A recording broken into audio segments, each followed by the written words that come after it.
বলা মা বলা বলা লিখি লিখি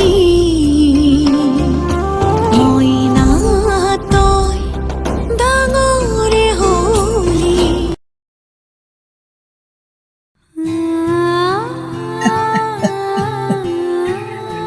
মানুহৰ হয়তো এয়াই মৰম, এয়াই চেনেহ, এই মাক পুতেকহালৰ মৰম।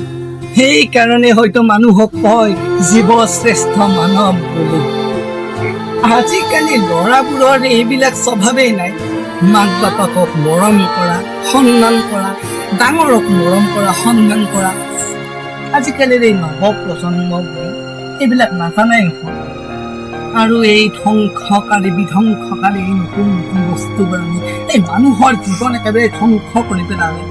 এই মানুহৰ কল্যাণ হেতু বস্তু বনাইছিল, কিন্তু মানুহে বিধ্বংসৰ পথ ললে।